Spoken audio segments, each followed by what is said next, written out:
when I was a sophomore in college. It was when I first felt called to a military chaplaincy. I went to college in New Orleans, and we were driving to Panama City, Florida, and we stopped in Pensacola. And as soon as I walked in the Navy base, I don't know how else to describe it, but I said, this is what I'm supposed to be doing. So it really comes from this still small voice within that I know to listen to that voice, and I always have known to listen to that voice. And then it starts making sense. It's important that I follow my conscience, my relationship with Jesus Christ, and my ordaining body, the Assemblies of God. In following his denomination's conservative views, he took a strong stance on subjects like sex outside marriage and human sexuality. Several service members complained about his counseling. Matter's commander confronted him with a dossier that surprised the chaplain. And I'm like, wow, this must be a terrible chaplain. But wait a minute, that's me. I'm like, well, that's not true, and I'm in trouble. Chaplain Matter was blindsided when this controversy suddenly erupted around him, because what got him in trouble here is exactly what he's been doing for the last 19 years. He hasn't changed, but apparently the culture has. The Navy accuses Chaplain Matter of being politically incorrect, to put it succinctly. Lawyer Michael Berry represents Matter. The accusation against him is that he's incapable of functioning in a pluralistic and diverse Navy. Those are the exact words used, and that therefore he should be removed from the Navy. Berry's colleague at the Liberty Institute, Jeff Mateer, sees these attacks rapidly increasing. You've got chaplains who are being told they can't share their personal faith testimony. You've got chaplains who are being told that in one-on-one counseling they can't share biblical principles. Policy may change, culture may change, but God's word will never change. Matter insists he won't back down from the Bible. I will be truthful to Scripture no matter what. Welcome to the Operation High Ground podcast. In these podcasts, you'll hear helpful information focused on the reintegration of our heroes returning home from active duty.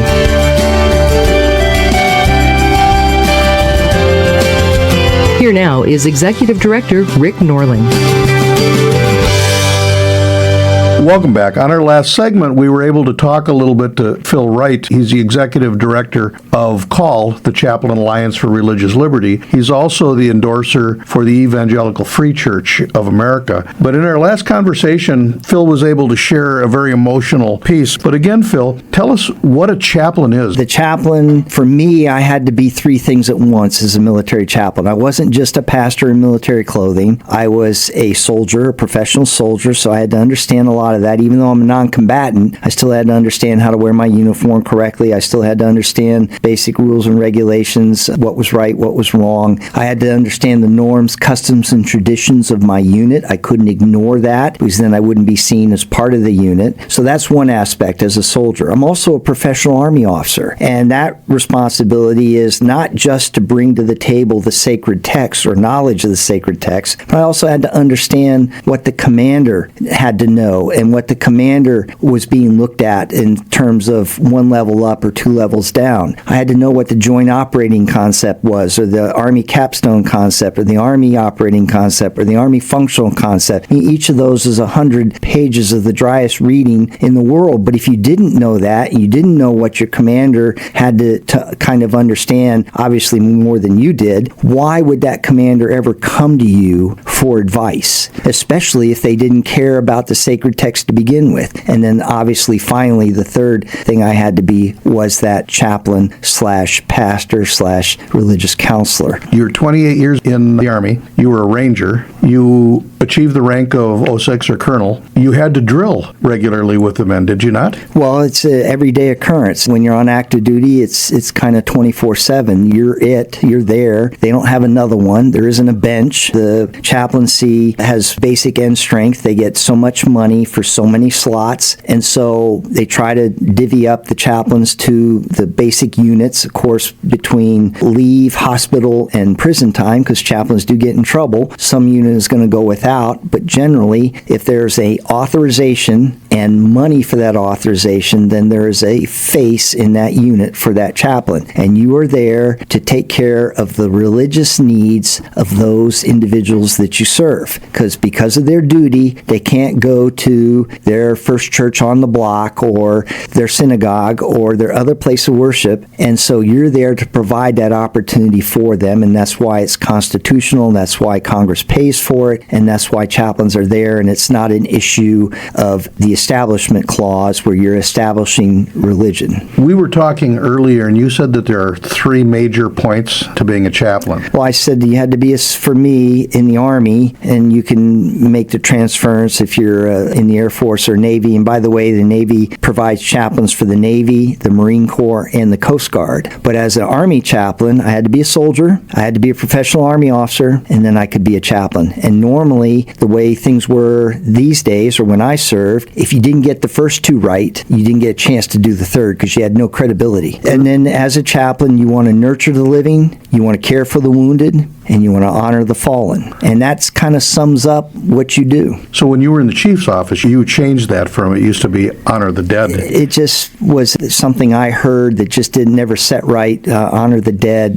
Dead didn't seem to have much dignity to it, and fallen seemed to connotate a much better understanding of the sacrifice that someone who gave their all for their country. And so it just seemed like that was the right thing to go with. You're talking about call and what you're doing. Why is this mission so important to active duty and the chaplains? Well, it's not just active duty, but reserve and guard. When you wear the uniform, you lay aside some of your rights and privileges as a citizen. You're joining a very structured environment, and there are rules and regulations for when you can speak up and how loudly you can speak, and particularly if you are not in agreement with a lawful order or command from the commander-in-chief. And so you have limited ways of expressing your displeasure or disagreement with that. Chaplain Alliance was created to give a voice for those chaplains and those they serve, that opportunity to have a voice to try to correct some of the injustice or some of the systematic things that are done to try to repress the religious freedom that's guaranteed us by the Constitution, by the First Amendment, that free exercise part of the First Amendment. And that free exercise exists, and it doesn't matter whether you're in uniform or not.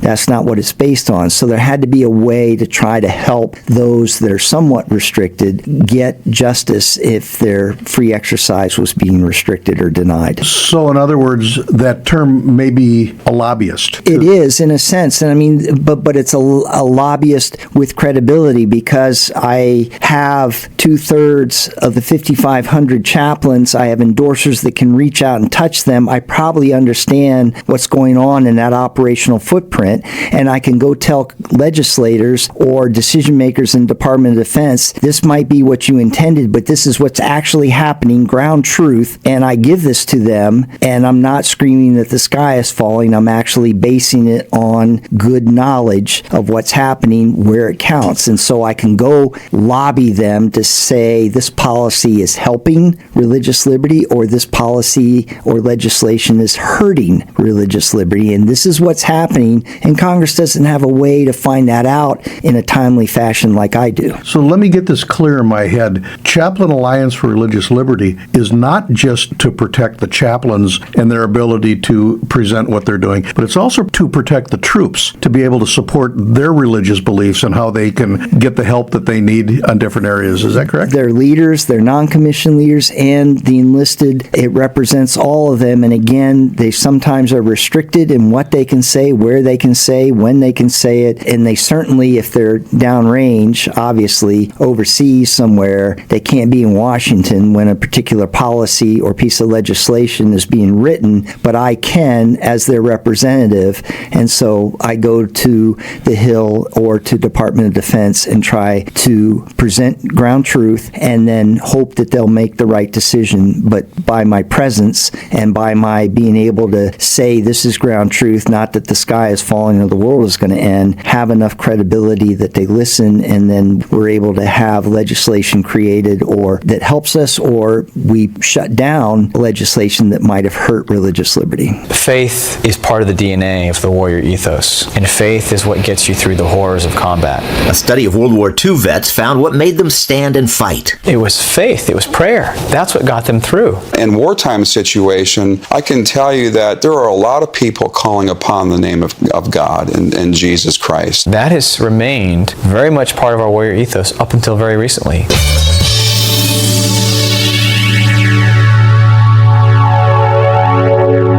coming from a non-church family and not knowing the Lord growing up and only getting an idea of that as I ended my first enlistment, it's been a pleasure to do what I do. I can't believe I get to do what I do. I can't believe I get to do it every day. And even now it's in a different form, but it's still fulfilling because it's helping those that serve be there for their troops. And I just really enjoy that. And the military is all about standards. So they want someone that is coming with the right character, the right maturity, the right education, the right professional experience, that not only wears your label, but can also serve in the military and represent the military well and take care of the troops. And so that's why you have chaplains, and they're important. That's why there are standards, so that you don't have someone saying, hey, I want to be a chaplain. Okay, where do you go to church? Well, I go to First Church of Off the Wall. Oh, really? I haven't heard of that one. What are your standards? We don't have any. That's the last thing the military wants, because they're based on standards. So it's important that we send them well-qualified individuals. And I can just tell you from especially downrange, the chaplains that felt it was a calling, that didn't look at it as a job, those are the ones the troops went to for answers. The ones that was just a job and then went at 16:30, were back in their hooch somewhere, the troops didn't track them down. They went to the soldiers who understood and who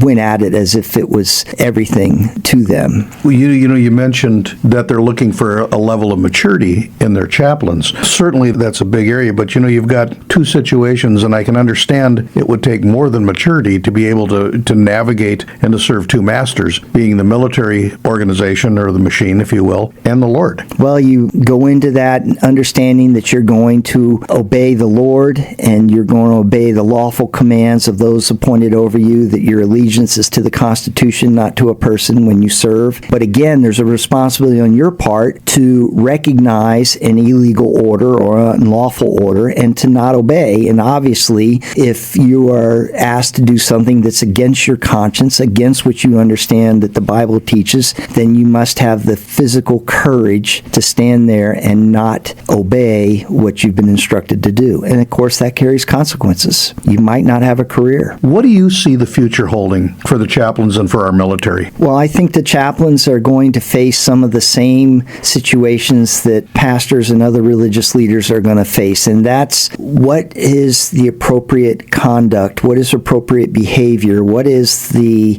law that you're going to follow. And there's obviously God's law written in the Bible with grace, but there's also the law of human nature. And we know Jeremiah tells us that the heart is wicked above all else, and so we see evidence of that in this fight for abortion, where people are cheering that you can kill a baby that survives an abortion, or just the abortion to begin with is so horrible when you're trying to terminate life created by God Himself. So these things that are happening in society are the very same things. These battles, these cultural battles, these ideological battles, these battles between truth and evil are going to be what chaplains face, and they can take any number of different looks, but right now it happens to be the same-sex couple and the transgendered and the homosexual. And again, it's man standing there saying, I'm in charge. I am captain of my ship, and I'm going to determine. And then there's God's law. There's God's creation out there.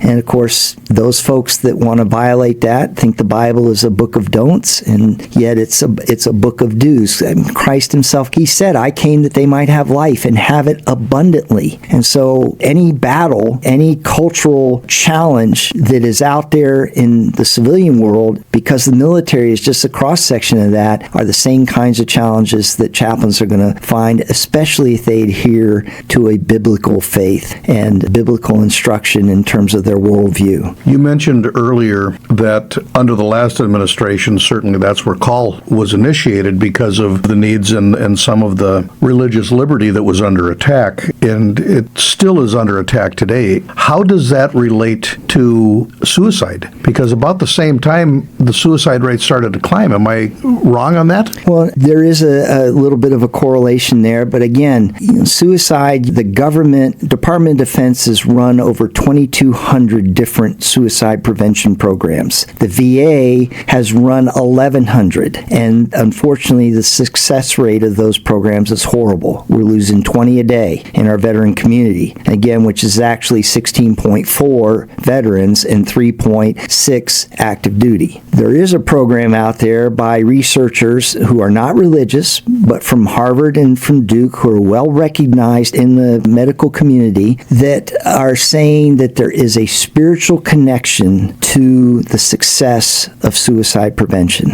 And so we are pushing. The unfortunate part is there's a worldview out there that says that you can't have a religious viewpoint. You can't bring that into the scientific community. If I open the door for that, the next thing you know, we'll be having witch doctors dance beside operating tables and so on and so forth. You kind of get my drift. But however, that doesn't change the fact that we're losing 20 a day. And that's someone's father, someone's son, someone's uncle, someone's child that takes their life because they have no hope. And sister or mother too. And so where does that hope come from? Well, for me, my personal hope is from the fact that not only did Christ die, but he's risen. And it's that hope that I identify with him, that I know that is my hope, that is my joy, that is what sustains me. It doesn't matter what happens in this lifetime, I know what the future holds for me. People that are committing suicide don't have that hope at all. And so they're at risk. And there's a lot of factors for at risk. We just think about soldiers,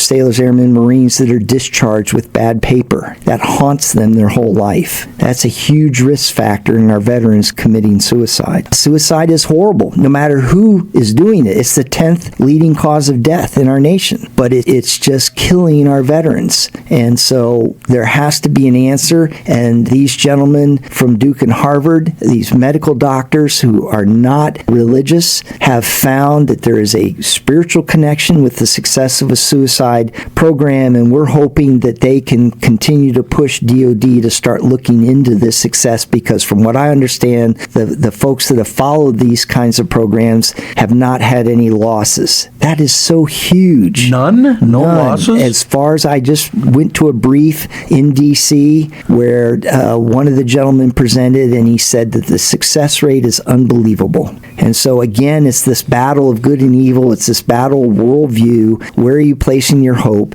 And what happens if for some reason that hope is not eternal? You know, there was a documentary out by PBS, and that's certainly not from a religious perspective, and it showed in the interview, they interviewed the 1% of the survivors that jumped off the Golden Gate Bridge. Yeah, I don't know if you've seen that or not, but when they interviewed these people, almost unanimously, every one of the survivors said that as soon as their hands left the railing, they thought to themselves, this was not such a good idea.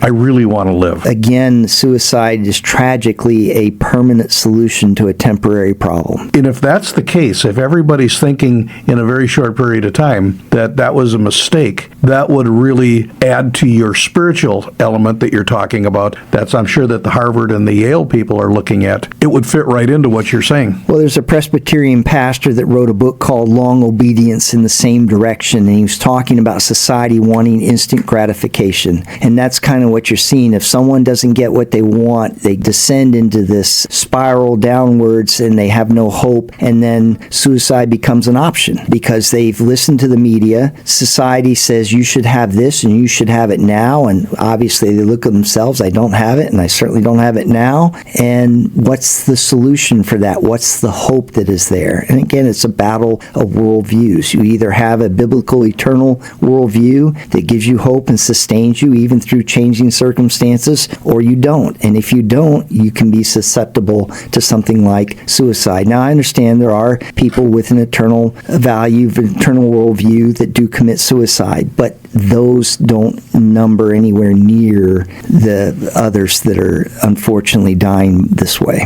So, like a famous actor once said in a movie, he said, "So you're telling me there's a chance?" there's hope. There is. God promises that we can have life and have it abundantly, and so that's my hope, and that's what I served with so many years, to try to share that with fellow soldiers, and that's what other chaplains do, whether they're serving with sailors, airmen, or Marines, or Coast Guardsmen. It was a fabulous opportunity, a great career. It happened to be a career, and I can't thank God enough for it. Phil, it's not often we get a chance to talk with somebody who's right in the trenches, and I thank you for all that you do. You're making a difference. You've made a difference in my life, and I know you continue to make a difference in many other people's lives. You've just listened to part 2 of a very intense interview with an awful lot of information. If you want to reread this or listen to it again, you can find it at operationhighground.org under the podcast section. And I also encourage you to look at the blog that is on there also. I put together a weekly blog that we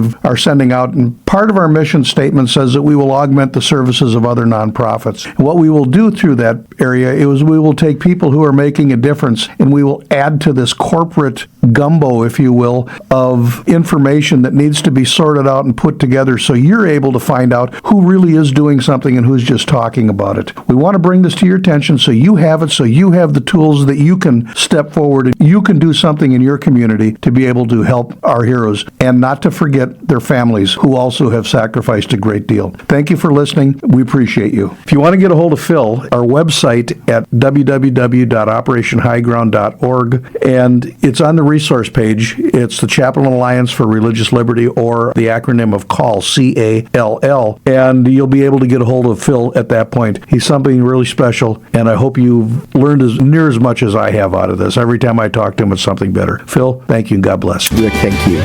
Operation High Ground is a nonprofit organization that needs financial support to continue to grow and serve. If you would like to support us, you can reach us at operationhighground.org, or you can email us at info@operationhighground.org. Operation High Ground is committed to the continued support of our veterans and their families. Thank you for your interest and support of this program. This is the CitySites Podcast Network.